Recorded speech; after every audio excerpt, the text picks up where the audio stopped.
አስገራሚ ዋጋ ያለው ቅንጡ ቤት ያላቸው 5 ዝነኞች። 5ኛ አርቲስት ሃናን ታሪቅ። አርቲስቶቻችን የተንደላቀቀ ህይወት እንዲኖሩ የሚረዳቸው ከፊልም ስራ የሚያገኙት ገቢ ብቻ ከመሰለን ተሳስተናል። ይልቅ ከፊልምም ስራ በብዙ እጥፍ የሚልቅ ገቢ የሚያስገኙት ከማስታወቂያ ስራዎቻቸው ነው። በተለይም የብራንድ አምባሳደር ሆነው ሲመረጡ። ታዲያ ይህ እድል ከገጠማቸው ዝነኞች መሃል አንዷ ብዙዎቻችን የምንወዳት አርቲስት ሃናን ታሪቅ ነች። ሃናን በአጭር ጊዜ ውስጥ በስኬት ላይ ስኬት፣ በክብር ላይ ክብርን አግኝታ ሚሊዮነር ለመሆን የበቃች ስትሆን በመዲናይቱ ውስጥ ካሉና የተንደላቀቀ ህይወት ከሚኖሩ ሴት አርቲስቶች ጎራ ትመደባለች። ታዲያ አርቲስቷ የምትኖርበት እጅግ ዘመናዊ ቤት 43 ሚሊዮን ብር እንዳወጣና ይህ ዘመናዊ ቤት አሁን ላይ ለሽያጭ ቢቀርብ ከ80 እስከ 90 ሚሊዮን ብር ድረስ እንደሚገመት ልናረጋግጥ ችለናል። 4ኛ ጋዜጠኛ በሻቱ ቶሎማርያም። በሻቱ በ1982 ጥር 19 በመምህርነት የሙያ መስክ ላይ ከተሰማሩ እናትና አባቷ በሰላሌ ፍቼ ተወለደች። በልጅነቷ የህግ ባለሙያ መሆንን የምትመኘው በሻቱ የዩኒቨርሲቲ መግቢያ ውጤትን ብታመጣም ያሰበችበት የህግ ትምህርትን ግን ሊደርሳት አልቻለም። የህይወት አጋጣሚ ሆነና ሁለተኛ ምርጫዋን ክላሲካል አርት በማድረግ በዚሁ የሙያ ዘርፍ በ2002 ልትመረቅ ችላለች። የኢትዮጵያ ቴሌቪዥን ስራዋን ለቃ በሻቱ ቶሎማርያም መልቲሚዲያን ልታቋቁም በቃች። ከዚህ ብዙም ሳትቆይ ለዓመታት ውስጧ የከረመውን ህልም እውን ሊሆን በቅቶ የመንፈስ ልጇን ኦዳ አዋርድን በ2010 ዓ.ም እውን ልታደርግ ቻለች።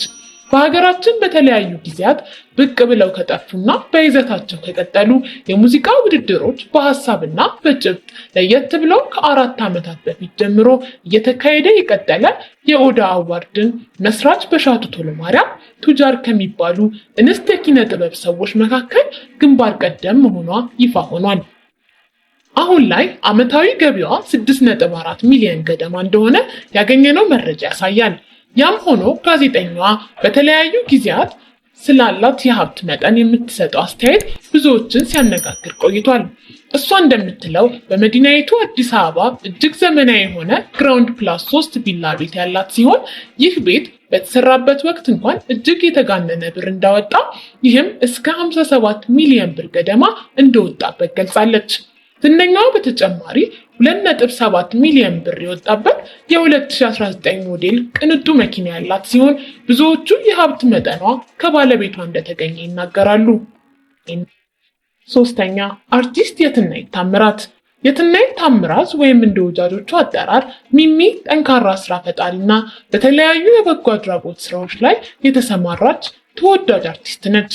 ለቤተሰቧ የመጀመሪያም የመጨረሻም ልጅ በመሆኗ በብዙ ፍቅር ነው ያደገችው። ቢሆንም ለራሷ መቆምና ለራሷ መኖር መማር እንዳለባት የተረዳችው ገና በልጅነቷ እንደነበር በአንድ ወቅት ተናግራለች። ለራሷ መኖር እንደምትችልና በራሷ ላይ ያላት መተማመን እንዲዳብር ሆና እንዳደገች ትናገራለች። ለተፈጥሮም ቅርብ እንደሆነችና ተፈጥሮን መንከባከብ እንደምትወድ የገዛ ቤቷ ምስክር ነው። በዚህ ውብ ቤቷ ውስጥ ከ3000 በላይ እጅግ አስገራሚና ውብ እጽዋቶችን ተክላ ከተፈጥሮ ጋር ታርቃ እንደምትኖር ታዝበናል። ይቺ ቱጃር አርቲስት ምናልባት ትርፍ ጊዜም ከኖራት የምታደርገው ከነዚህ ውብ አትክልቶች ጋር መነጋገር ነው። አርቲስት የትናየት ታምራት በኢትዮጵያ በሀብትና በስኬት ጣሪያ ላይ ከደረሱ ጥቂት ሴት ኢትዮጵያን ኢንተርፕሬነሮች አንዷ ጭምር ነች። ታዲያ ዝነኛዋ በቅንጡ ቤቶች ውስጥ ከሚኖሩ ጥቂት ዝነኞች መሃል ዋነኛዋ ስትሆን ይህ ዘመናዊ ቤት 60 ሚሊዮን ብር ገደማ እንዳወጣባት ተናግራለች። ይህ ውብና ግዙፍ ቤት በ16 ካሜራዎች የሚጠበቅ ውብና ድንቅ ዘመናዊ ቤት ነው። አርቲስት ማህደር አሰፋ። ተወዳጇ ተዋናይ ማህደር አሰፋ ብዙዎች ደግሞ በቅጽል ስሟ የሚጠሯት መዲ ጥቅምት 5 ቀን በ1987 በመዲናይቱ አዲስ አበባ ሽሮሜዳ አካባቢ እንደተወለደች ግለ ታሪኩ ያስረዳል። ይህችው አርቲስት 5 ዓመት እስኪሞላት ድረስ እዛው ሽሮሜዳ በሚባል አካባቢ እንደኖረችም በአንድ ቃለ ምልልስ ላይ ተናግራለች። ታዲያ አርቲስት ማህደር አሰፋ ምናልባትም መዘርዘር ካስፈለገ ዘርዝረን በማንጨርሰው በርካታ ፊልሞች ላይ ተሳትፋ እውቅናን፣ ተወዳጅነትንና በምንም የማይለካ የህዝብ ፍቅርን ያገኘች እንዲሁም በተለያዩ ዓመታት በተዘጋጁ የፊልምና የፊልም ባለሙያዎች ውድድር ላይ በርካታ ክብሮችን ማግኘት የቻለች ድንቅ አርቲስት ነች። ዝነኛዋ ከፊልም ስራዋ በተጨማሪ በቢልቦርዶች፣ በመጽሔቶች እናም በቴሌቪዥን ማስታወቂያዎች ላይ ከፍተኛ ገንዘብ ተከፋይ በመሆን ስትሰራ ቆይታለች ያልነው ያለ ምክንያት አይደለም።